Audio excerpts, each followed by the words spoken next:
Episode number 97 of the Minding Your Business podcast on today, Friday, June the 14th of 2019. It's brought to you by the Binge Podcast Network. The Binge Podcast Network on binge.com, where you can check out exclusive content from all of our great podcasters and podcast shows. Things are heating up. It's summertime, baby, and we're very excited looking at new podcasts that are going to be joining here momentarily. They're en route to you, so we're looking to deliver great content for you to binge on. Shout out to a great friend and business partner, Dominic Lawson of the Startup Life podcast. Make sure you check it out, and of Owls LLC. So make sure that you're getting with the program there. I'm very excited. I'm back after taking a week's break on last week, so I know people missed me, but we're here for episode number 97. Very excited. There's a ton to talk to. We've got a great guest. I've got to get to the whole Kevin Durant saga and compare that to how we take risk and address pressures. Of course, Brooks Brothers Consulting is where you need to check out retail banking consultation if you're a retail banker and you need help leveling up sales, service, operations, employee engagement at your bank. And you need to give us a call, 901-878-2727. Legacy Living Real Estate Partners, buy a home, sell a home, live a legacy. That's LegacyLivingRealEstatePartners.com. If you're interested in becoming a real estate investor, or if you're having trouble selling your home, or if you're looking to purchase a home but you're not quite mortgage ready today, there are solutions there at LegacyLivingRealEstatePartners.com. It's a great Friday. It's even here in Memphis, it's not as hot as it normally is, but hey, put a smile on your face, a pep in your step, baby. You know what we do. What we do here is go back.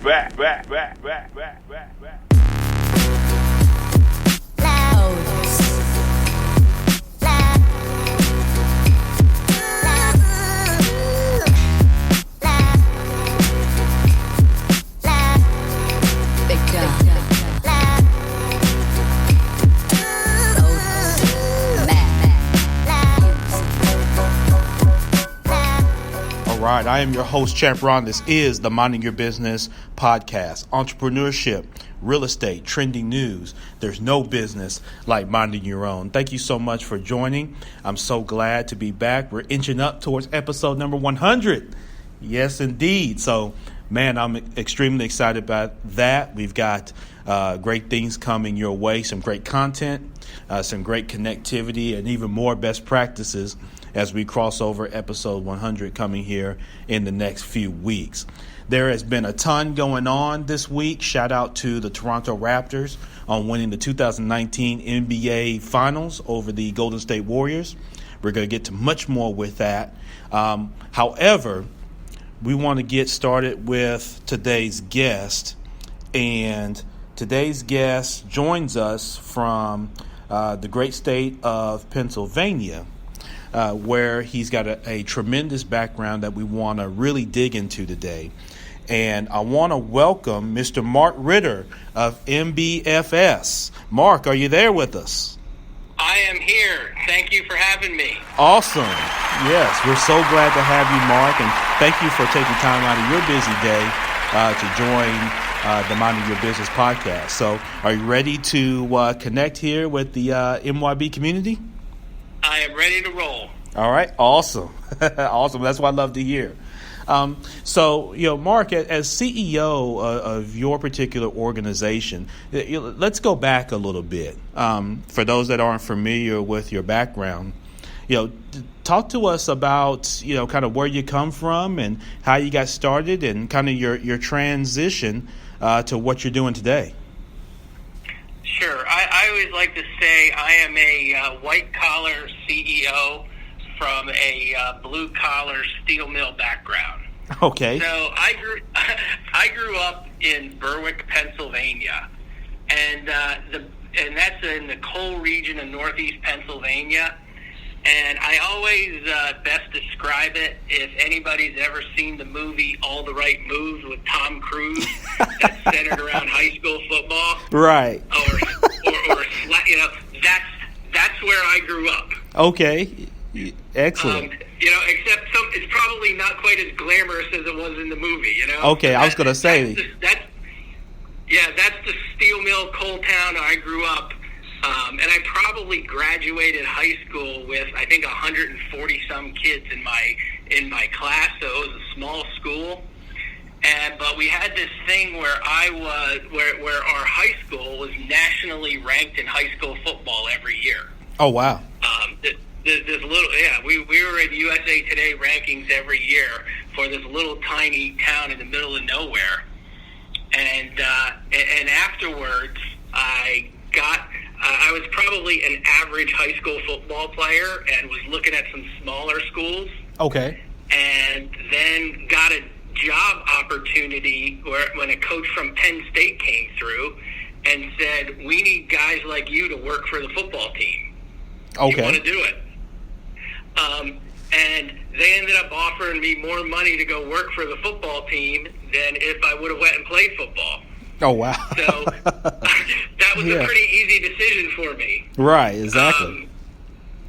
I went from small-town kid to working for Penn State football and got a really good education there. And was at every practice, every game, traveled all over the country.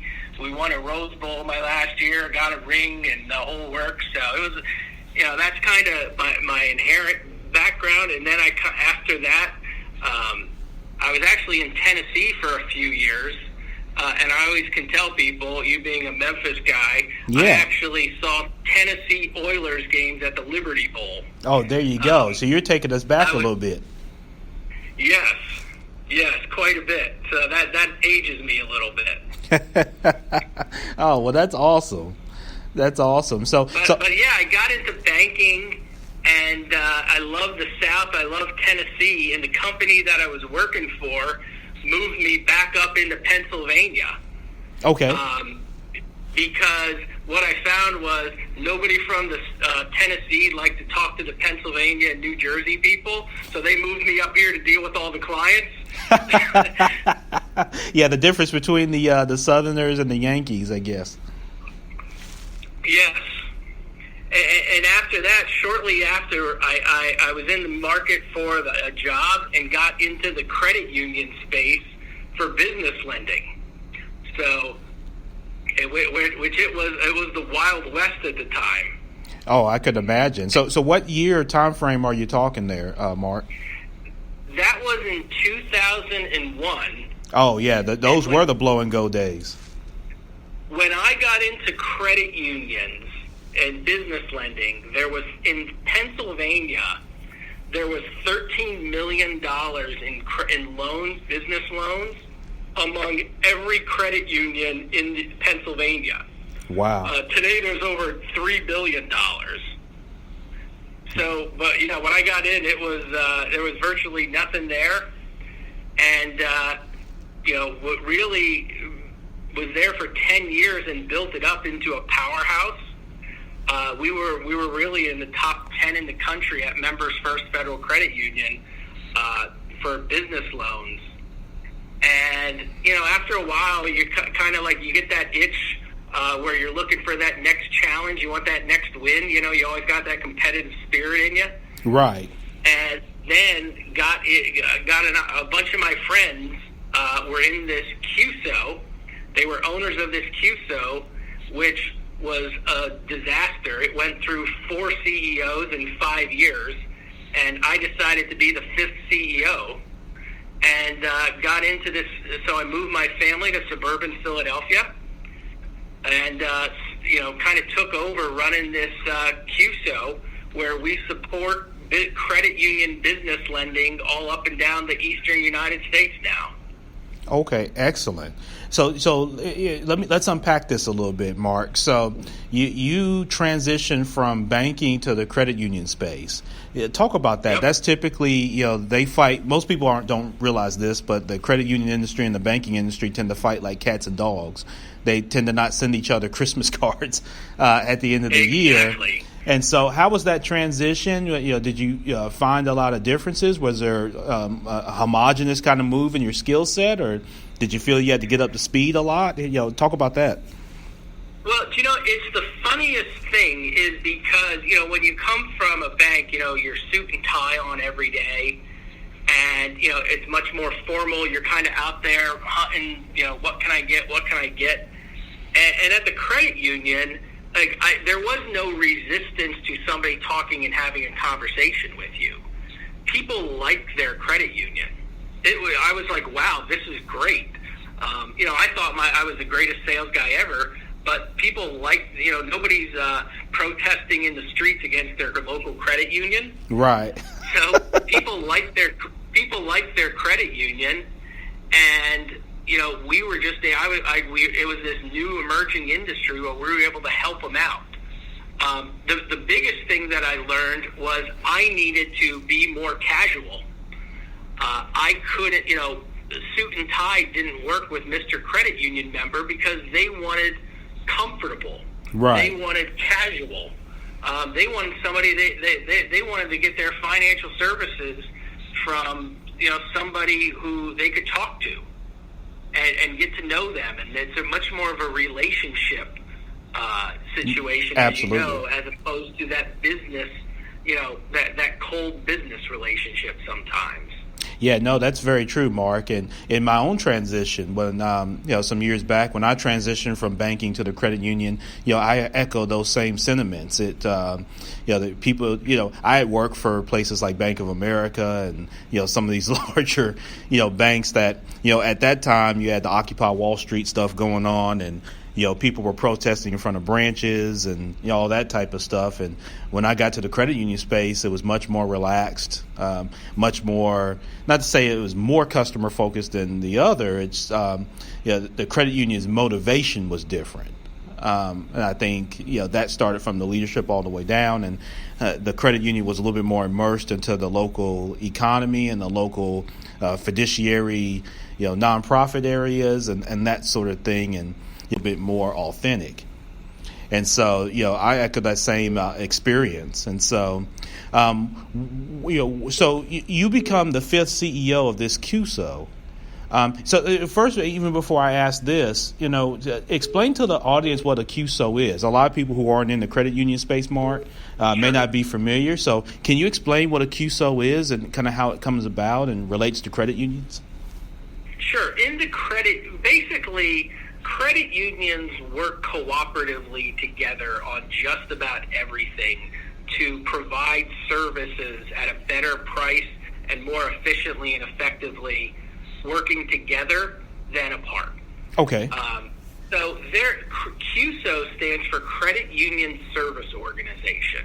Yes. So MBFS is owned by 10 credit unions, and we work with close to 60 credit unions altogether to help provide business loans to their businesses and local community.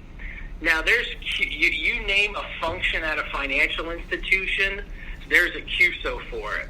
There's CUSOs for auto lending and IT services and HR and actually branches. There's shared branching networks among credit unions. There's mortgages, and all of it's designed so that we could all do more together than we could individually. Yes. So in my case, if every one of my credit unions went and bought a new core system to service loans, it would be a massive investment. Of course. We bought one system that everybody can use and share. Yes. So, yeah, and that certainly really helped build scale. Yeah, and it's the scalability piece, I think, where it comes into play. And so I hope that helps those of you that are tuning in on Facebook Live and on Spreaker. Shout out to all of you and people that are listening to the recorded podcast to understand exactly what a CUSO is, as Mark laid out. And there are other industries that I believe that do something similar to a CUSO. And so if you've got a great idea and you're in a space that's similar to maybe your employer, depending on your relationship and depending on the environment, it may be worth having that conversation, folks. But as you just heard from Mark, that exists in the credit union space, and you can see how it makes sense from a scalability standpoint. And so, Mark, in terms of you becoming the fifth CEO, did you have fears of that? Obviously you had four in front of you that kind of bit the dust for probably various reasons. What did you see that you were going to do different? I was at a very successful organization, and the best thing was I probably didn't know what I didn't know, which is why I took the job. Right. I always thought I could just lift up everything that I was doing at this organization, at my other credit union, and just bring it here and just keep going. Sure. But it didn't work that way. We really kind of had, my first few years here was building the basis of an organization. Do we have systems in place? Do we have processes in place? Are we nice to our people? Do we communicate with our customers? My first few years here was building nothing to do with business lending. It was building the basics of an organization, like customer service and accuracy and efficiency and that culture of success. Because you can imagine after, the constant turnover, you walk into an organization and you start saying the things, and everybody says, we're sure that you're the next guy to say that. You'll probably be out in a year. Yeah. But I've been here 7 years, so. Yeah, there you go. Did you face resistance, Mark, as far as coming in? Did you have employees or teammates that maybe weren't quite on board with your vision? And if so, how did you handle that? It was really a battle. It was really a battle. And the first, and when I came here, we're now an organization of 30-some people, and we have a lot of support, and things are well. But when I got here, it was a very small company. It was a very small group, and it was a battle. And what I did was not to react emotionally. And it was kind of there were these office bullies here, I'll say, who wanted to kind of dictate, and you're not going to tell us what to do. Oh, wow. But the first thing I did was really talk to my board of directors and gain consensus. Sure. My old CEO said, don't do anything until you tell people what you're going to do and the plans to do it and the reasons to do it. And we built consensus and talked about why we were doing it before we did it. Sure. And so to get everybody thinking the same and then working on doing it. I didn't come through with a hammer just to say, it's changing today, fight me on it. Right. It was bringing people together. Now, a toxic employee or two, we had to make some decisions. Sure, of course. And they didn't win. Yeah, of course not. Yeah, and that's just part of the leadership in terms of developing an organization when you come in as a leader. So whether you're a business owner in your own business or whether you're a corporate leader or maybe you're some combination, you hear how Mark came in to address that. Coming behind other CEOs is, much more collaborative and much more transparent in terms of, hey, folks, here's what we're going to do. We're going to be firm but fair. But, here's the vision that, is going to go forth, and you can be part of the team or you cannot be. And I think that's just a fair way to go about it. And so today's guest is Mark Ritter with MBFS. And you learned a little bit about CUSO's folks, and you've learned a little bit about Mark's background. So, Mark, how was it when you first started lending? You said, obviously there's, $13 million in the state. Now you're up over $3 billion. How were those early times of your first kind of loan deals, and what kind of deals were you doing? So it was what we found at the credit union space is there's a lot of people who are members of credit unions. 1/3 of America belongs to a credit union. Sure. Of that, many people, of that 1/3, many people own businesses. They own rental property. They own commercial real estate. They just weren't going to their favorite financial institution to get it. what we did was and the other thing that I learned was nobody wanted to be the first business loan at any place. Right. Right. So we found those people who really enjoyed their credit unions with a strong affinity and who was willing to work with us to be those first few loans.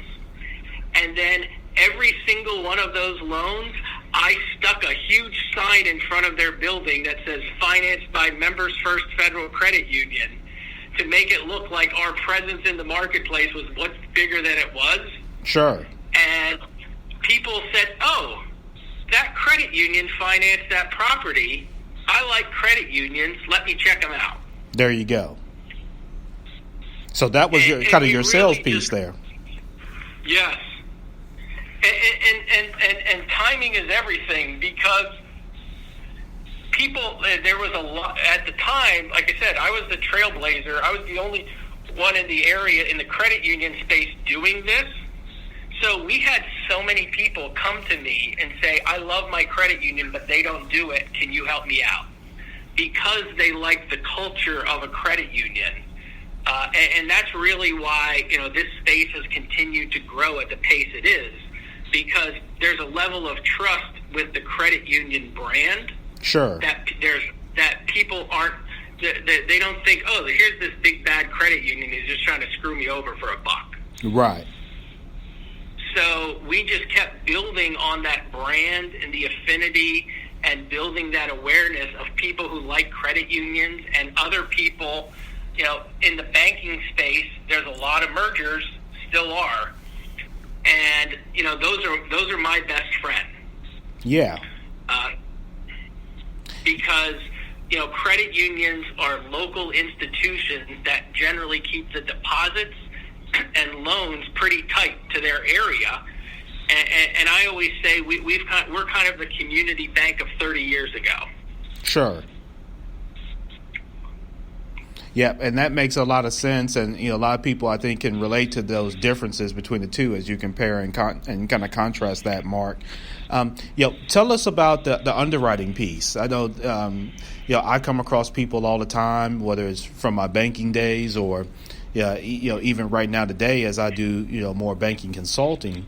And, there's always that concern of the underwriting piece. Oh, well, I can't get approved. They want an arm and a leg just for me to get a measly, $10,000 or $20,000 for my business. And they struggle with that sometimes even with their bank, even when they have decent deposits with the bank. And they're like, okay, you can take my money and lend it to everybody but me.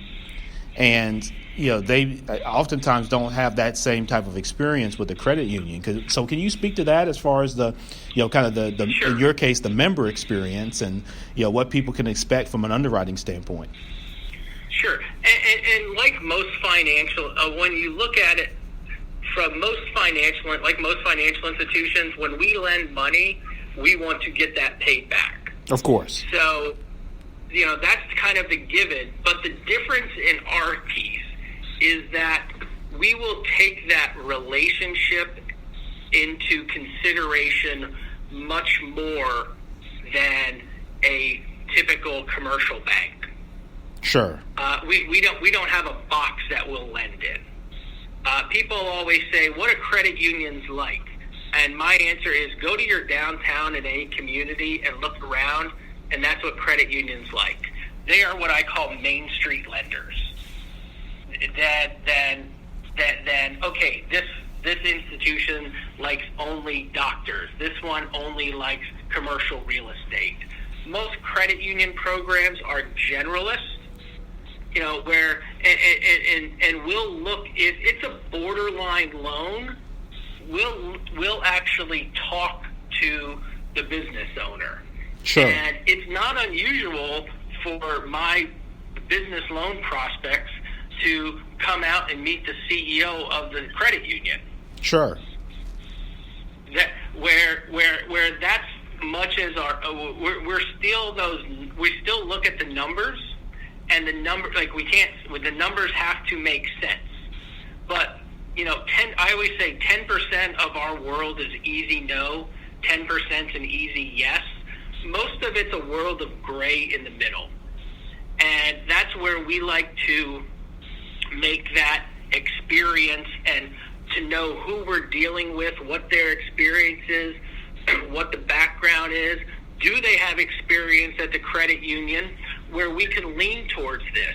So sometimes I think people are, they kind of aren't shopping for a loan in the right place.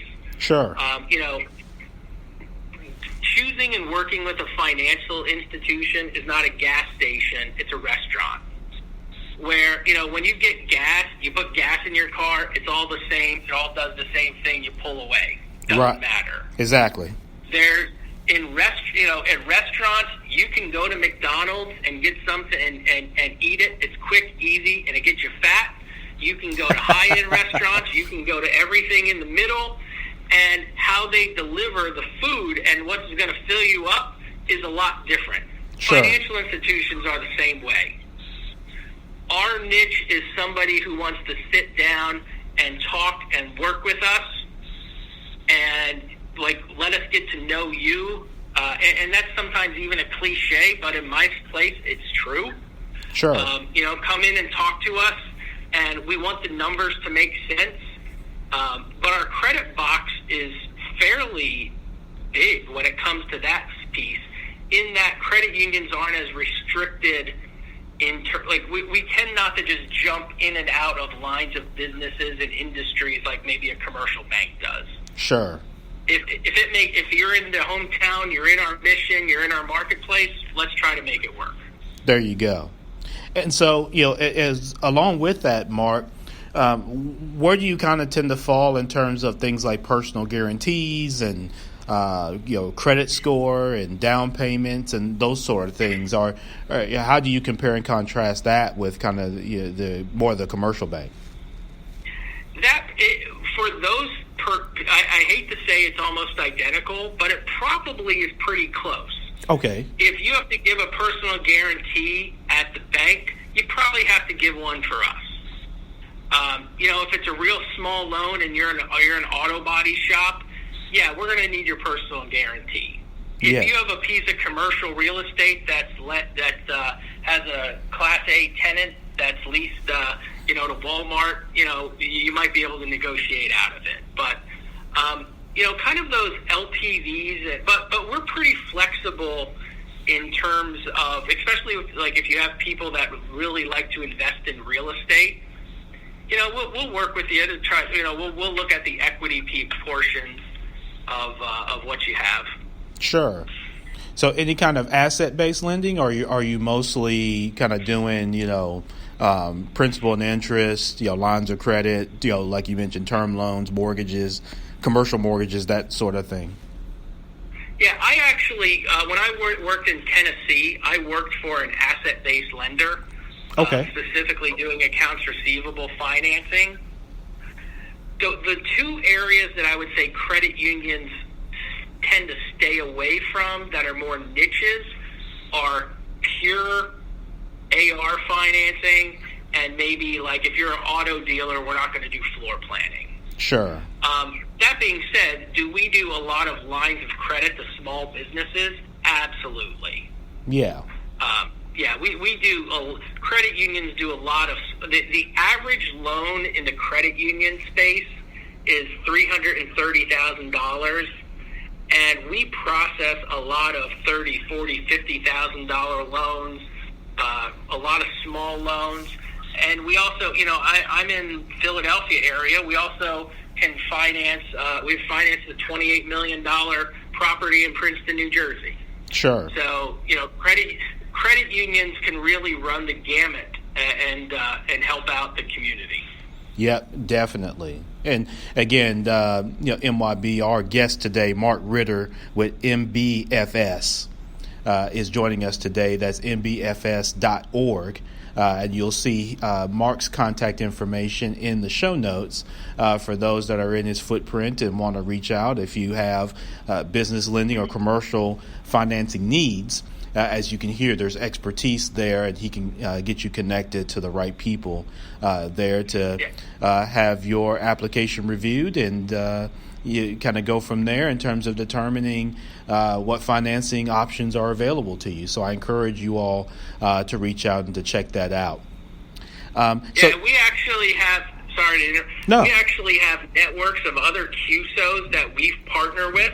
Okay. And other credit unions across the entire country. Oh, wow. So it's pretty common for, let's say you're a business owner here, you might have a property in Tennessee.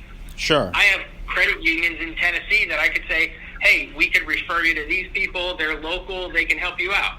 And we get the same thing all the time, vice versa. So yeah, we have a network to really help people out across the country. Okay, yeah, so that's interesting, Mark. And so those that are listening to the podcast, if they happen to be in Tennessee, they're here in Memphis, or they're in Nashville, they're in Atlanta, they're in San Francisco, California, they're in Chicago, wherever they are, if they were to reach out to you after listening to this podcast, you and your team could direct them in the right direction in terms of where there's opportunity. Certainly. Yeah, we even among CUSOs, we have a network, and as well as credit unions, where we're more than, if you call a bank that doesn't have a branch anywhere, they just say, no. No, we try to match them up and make some phone calls and help you out with somebody local who would be a good fit for you. Yep, excellent. Yep, that's something I wasn't aware of. So that's a great, I think, one, it's a great model, and then two, I think it serves the needs of a lot of people, particularly in your case, business owners and investors. We look at it as our mission is to help businesses get the financing they need. Yeah, there you go. And sometimes that's directly through us, and sometimes the best answer is one of our friends in a neighboring state or somebody else. So. Yeah, excellent. And so, Mark, how would one go about it if someone's listening and they're interested in starting a CUSO? How would they do that? I mean, let's just say whether they're in the industry or maybe they're outside the industry, and maybe they see an opportunity that they think is scalable and replicable. How would one go about doing that? Sure. One thing I learned is it helps to have some customers right out of the gate, because dealing with financial service industries is a long cycle. Sure. It's not like you go to the store and you're selling a shirt to somebody. There's a long lead time, and you really kind of have to find that niche of what's an area that we could have efficiencies in. Sure. What's an area I could bring efficiency or expertise in that we can cooperate with and bring together and offer things to financial institutions. There you go. And that's really the key. Yeah, excellent. And so, would a person, kind of reach out to their credit union about that? Let's just say you got an entrepreneur or a group of entrepreneurs, and they find that niche and that sort of thing. Yeah, would they just reach out? They could sit down. Typically it'd be the local credit union CEO. Sure. And as I said, a third of Americans belong to credit unions. So maybe it's the people you belong to. Yeah. And that's a great place to start. And because they look at it as a two-way street. And it's the same way, even if you're just looking to as a business financing. Contact somebody like us, contact your local credit union. And the nice thing is, in our culture, you get an audience. Sure. Yep, absolutely. Which is a great thing to at least be able to, have the progressive dialogue and kind of see where that plane lands. So, that's definitely an incredible option there, Mark. Thanks for sharing that. And so, Mark, as we start to wrap up, what are, in your experience and now, over the years, driving financing to help people, acquire assets or kind of level up their business to get to the next level, which I think is great in this country. What do you see as, maybe 2 or 3 best practices for people as it relates to business financing or commercial financing? Sure. The key is organization counts and style counts. If Yeah, I know it's frustrating for people when you say, I need a profit and loss for this year. And we always look at it and say, you don't know where your business is financially. How do we know where your business is financially? True. So organization counts, style counts. Take some time and present it well. Think about it's like your first date. Your car's clean, your shoes are shined, and everything's ready to go. You're trying to make a good impression. And the other piece is, if somebody says no, all financial institutions are not created equally. You Right. have to find that lender who's a match for your type of business. Like I said, there are banks that just say, I want doctors. There are ones that just say, I want real estate. There are people who, if you go in and say, I want $25,000 for a business loan, they'll laugh at you. Sure. A lot of our credit unions, they'll say, great, let's sit down and try to make it work. So you really have to find that lender that matches your piece. As I mentioned, we're restaurants, not gas stations. There you go. Yep. And the last piece is for people, don't get too emotional about your lending decision. Sometimes the bankers, and if we have to say no, many times we're going to talk to you about what we're seeing on paper with your business, or what maybe if you change this one or two things, we're good. And sometimes that's some very good and free advice that somebody who's looking at your business can talk to. And a lot of times we'll talk to people about their financials and say, this is what we're seeing. Are we right or wrong? What are we missing? So really, don't. People aren't judging you. We're judging your ability to pay back the request. And so really kind of work at it as an opportunity to talk back and forth, because there's a lot of deals, as you know. Okay, maybe it didn't look right, but if we keep working it and kind of get some more information and clarification and restructure, we can make that financing come full circle and get your business to where it needs to be. Yeah, absolutely. And that's great, feedback. That's great nuggets of information that you're sharing, Mark. And in my experience, it was the same way. Whenever we had to say no, it was generally around, again, there was maybe a lack of clarity, or there just wasn't a vision to their ability to repay. You always hear about the 5 C's of credit and that sort of thing. So usually one or more of those was maybe not as sufficient. But I love to hear that you provide that kind of free analysis of here's what you can do to kind of level that area up so you can get there. And I remember trying to to do that as much as possible. And I think other potential especially credit unions are a little bit more apt to doing that, even more than the commercial bank. So I think that's a great piece, and that's a great service to be able to help others in that regard, because people get a lot of frustration that builds up, and you mentioned the emotion of it. I think that's very true. There's a lot of emotion around people feeling that it's not they feel that they're declined and not the application, and that's what you've got to work towards. Make sure that you properly communicate.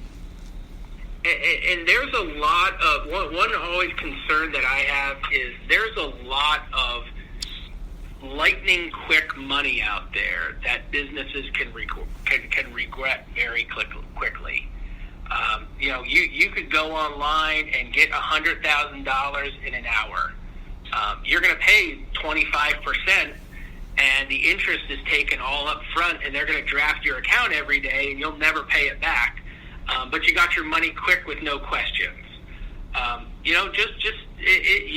It's a little bit of time to get a traditional business loan, but the financing and the long-term cost and benefit to your business as compared to kind of the quick fast cash deals are pretty monumental. It's funny you mentioned that, Mark. I get calls probably every day from some company that is wanting me to do some application, and it's never small money. They always want, like you say, $100,000. I had one company, matter of fact, before we started recording this show, that wanted to offer me $250,000. They don't know, anything. They don't know a damn thing about my business or what we do or anything. But they at least don't, in their sales pitch, they're ready to offer me $250,000. But now they want to ask me all these questions, and all of them all say that, we can get you funded tomorrow, and and blah blah blah. We can do this and we can do that, and I'm like, man. And I've had several customers over the last few years that have gotten caught with those daily drafts or weekly drafts of payments, and that money gets wiped out real quick, sometimes before they can even do what they set out to do with the money.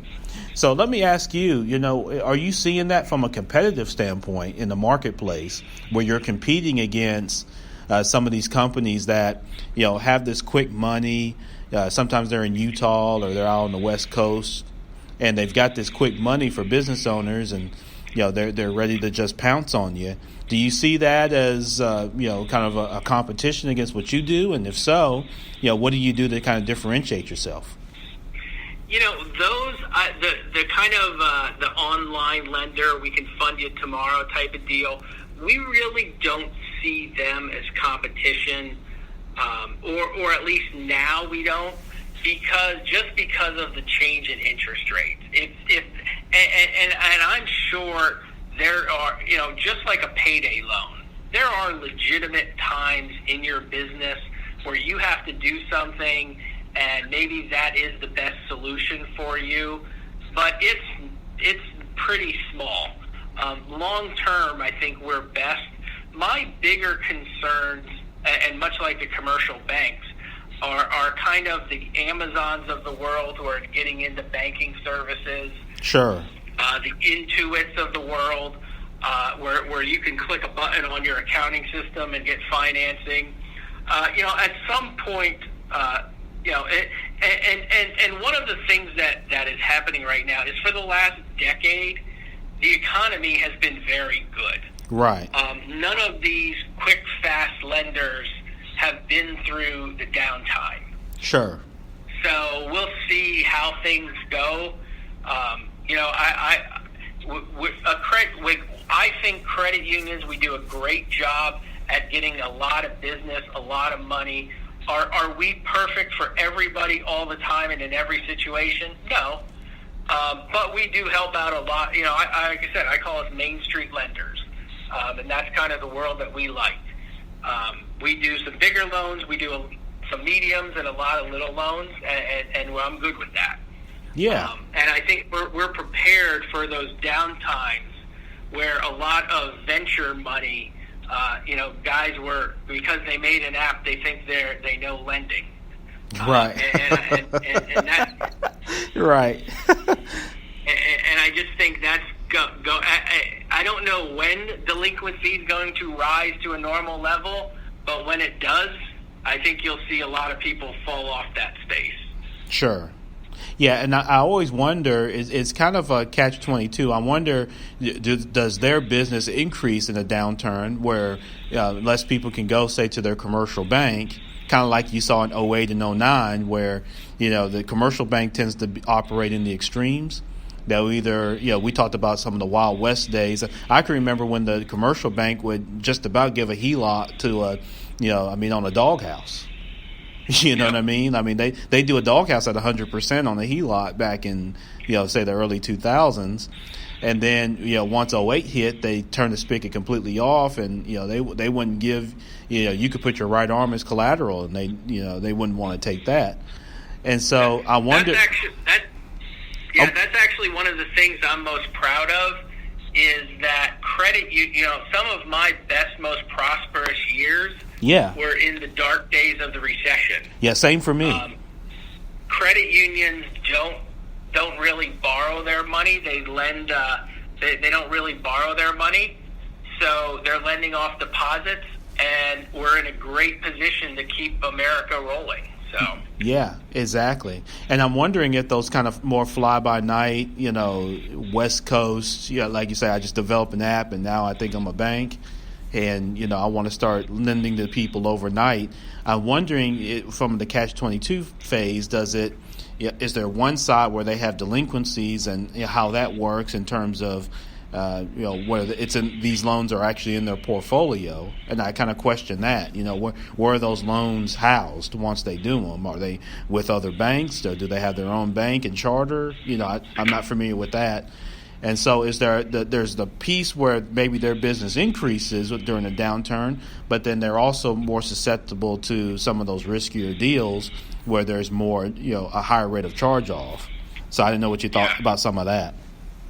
Yeah, they have most of them have very limited net worth, and they're also pushing out a lot of they're pushing out a lot of these loans and securities. They'll do a whole bunch of loans, pack them up, and sell them off as a security. Sure. But they're also not limited. They don't have the capital requirements that banks and credit unions have. Sure. So they're really just out there on their own. And because they're not taking the public's deposits and are dealing with insured deposits, they're free to do whatever they want. So I think a day of reckoning will be hold. So yeah, no doubt about it. So our guest today, Mark Ritter with MBFS. His contact info will be in the show notes. Listen, Mark, I can't thank you enough. This has been great for us. We've getting great feedback from our listeners that are listening to us live right now. I'm sure that'll be the same when they listen to the recorded podcast. But thank you so much for your time joining the Minding Your Business podcast today. And I look to stay in touch with you, and I actually got a couple questions around CUSOs on an idea that I have. So I'd like to give you a call at some point over the next week to kind of share that with you. Certainly, not a problem. All right. Well, Mark, thank you so much. Listen, enjoy the rest of your day, my friend. Best wishes to your business. And I encourage anybody that's listening to this podcast to make sure you reach out to mbfs.org and connect. And you need a good partner when you look at your business financing. Don't wing it. You need a good partner, and you need to establish a relationship, and the credit union and Mark's CUSO is there to establish a relationship with you and your business. So I encourage you to do so. Mark, thanks again, and we'll talk soon. Thank you. Bye. All right. Bye-bye. So that was Mark Ritter with MBFS joining here on episode number 97. Sounds like, a really good guy, a guy that's got a really good background, sports background. CEO there of a CUSO, and that's something really good that a lot of people you may not be familiar with, but that creates great opportunity. And so if you're in the market for your business financing, real estate financing, Mark now is part of your team, and I would reach out to him as someone that's the CEO of a CUSO. That's a great relationship for you to have, MYB. Let's get to Ron's Rundown.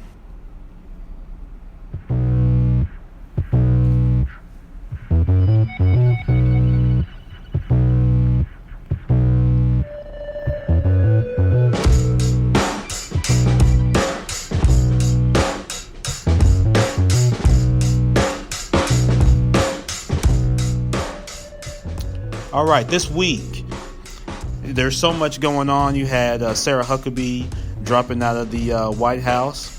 There was some interesting feedback from that on Facebook. Shout out to everybody who had things to say about that. It was so Memphis on some of the posts. They just got to checking, which we do here in Memphis, and that was hilarious to see people piling on. So shout out to everybody, man, that was on Facebook with the Sarah Huckabee news. But even bigger than that, this week, Kevin Durant on Monday, after having been out for 30 days with a calf injury or supposed calf injury, decided to come back for games, actually 5 of the NBA Finals. It was in Toronto, Canada. Of course, I mentioned earlier that last night the Raptors won and beat the Warriors, where Klay Thompson ends up getting hurt after he was killing Toronto from 3. So Kevin Durant decides to come back. He gets off to a really hot start. I think he hit maybe three-pointers. He was, looked like he was moving okay, and then all of a sudden he goes down after about 12 minutes of play in that game, and he's now just had surgery on a torn Achilles. There's been some scrutiny of the Golden State Warriors, whether it's their ownership, their leadership, their general manager, their head coach, as to the decision whether to play Kevin, and even from Kevin's camp.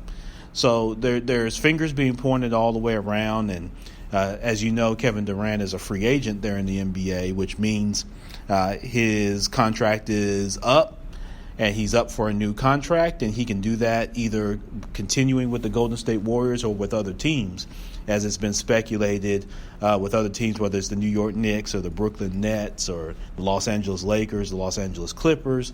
There are other teams that are have mentioned or rumored to be in the mix for Kevin Durant's services.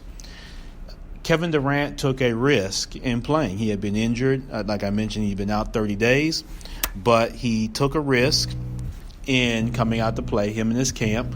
The Golden State Warriors took a risk, and that happens in your business, right?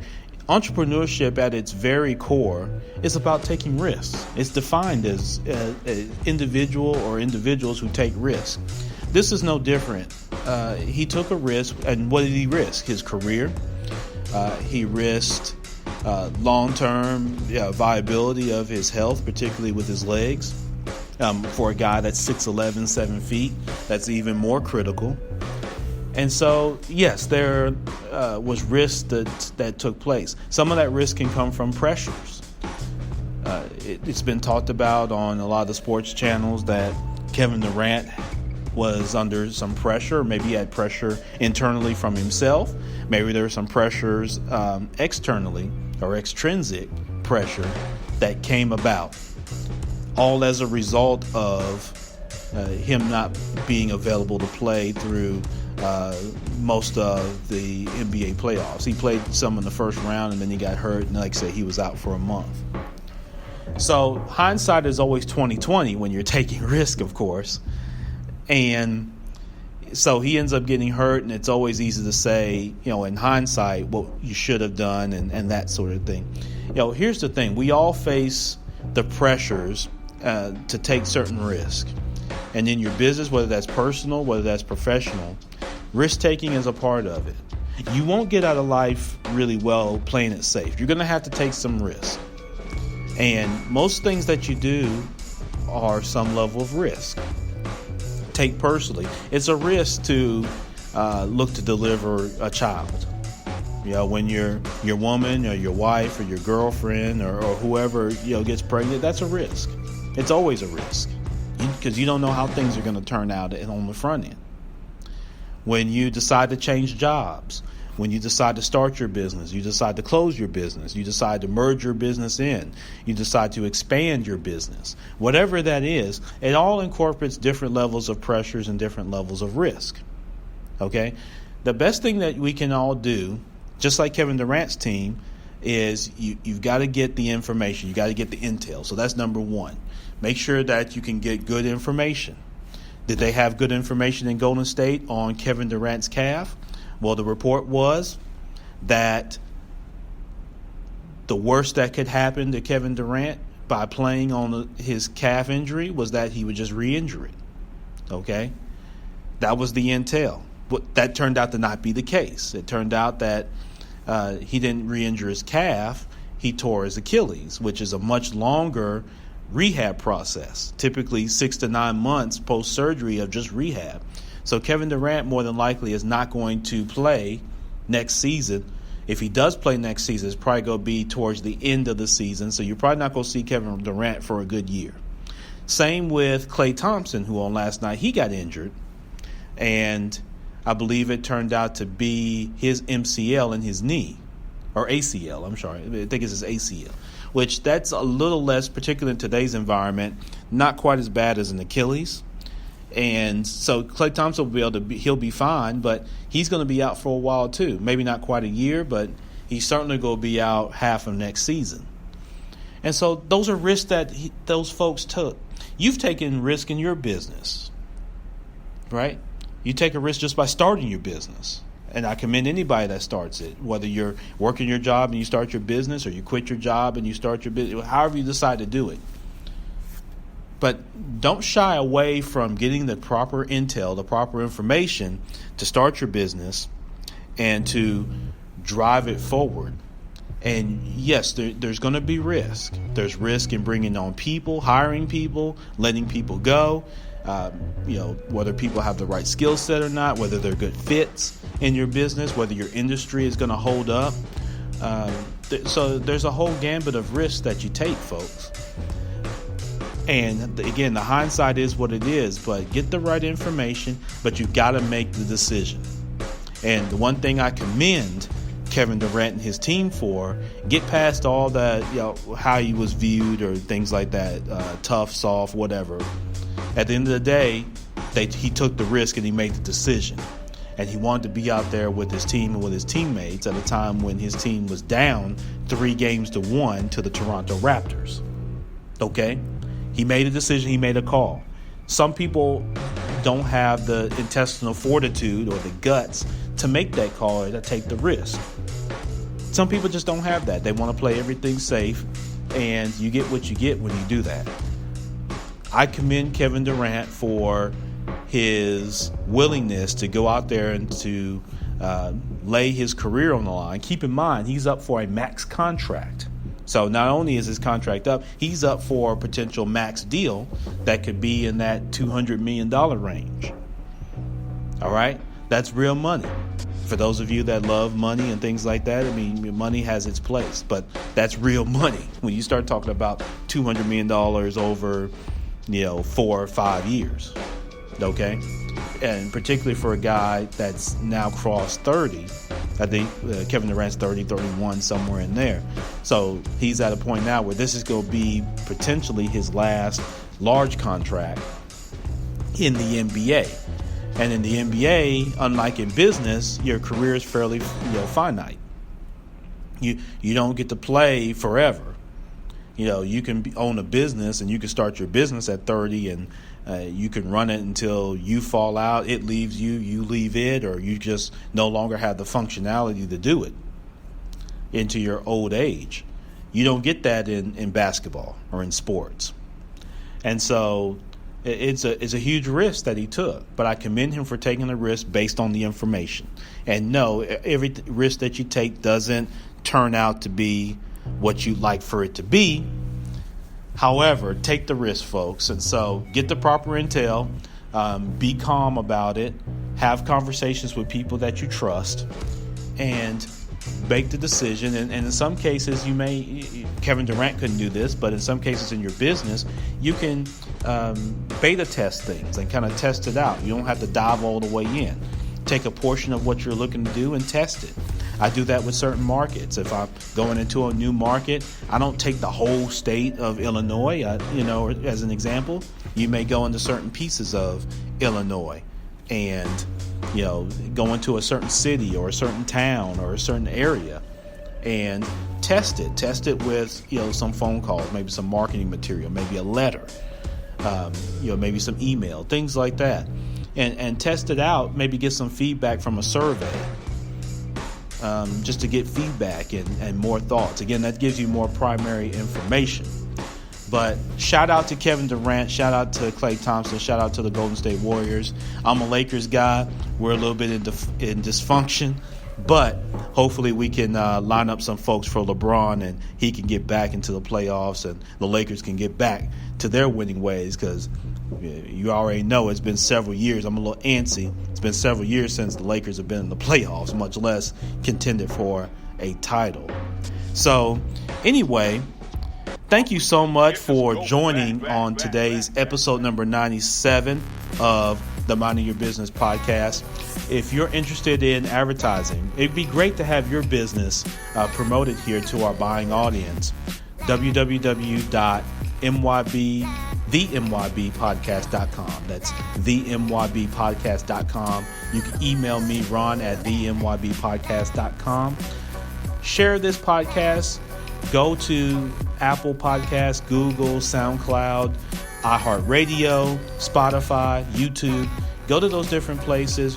Give us a positive 5-star rating. That helps to promote the show. It helps us to reach more people and connect with more entrepreneurs, people in real estate, and people who love the best practices of trending news, because there's no business like minding your own. I'm your host, Champ Ron. Have a great rest of your Friday, June the 14th. Happy Father's Day to all fathers, big, little, no matter where you are. Ladies, support the men in your lives, not just the senior men. This ain't just about you feeling bad about yesterday's decisions and things, like that, and only supporting, granddad and pawpaw and all that. Hold your men accountable, right? And make sure that you recognize them if they've been good fathers. If they have not been good fathers for whatever reason, it's not about pointing fingers or nothing like that. If they have not been, or if they have not demonstrated that, now is a good time to encourage them and be a resource. Don't be a pain. Don't be anything like that. Be a resource and encourage, right? Encourage young men, old men, and everybody in between that fatherhood is what's up. It's the cool thing. We are all responsible as fathers, those of us that are, and those of us that are going to be fathers in the future. Definitely be prepared. But encourage your men all around. Pick up the phone, give them a call, put the pettiness down, and let's encourage men all the way around that our children need us, our communities need us, and communities are much better when you've got engaged fathers that are leaders in households and in communities. Champ Ron, the Minding Your Business podcast. What we do here is go back. Loud.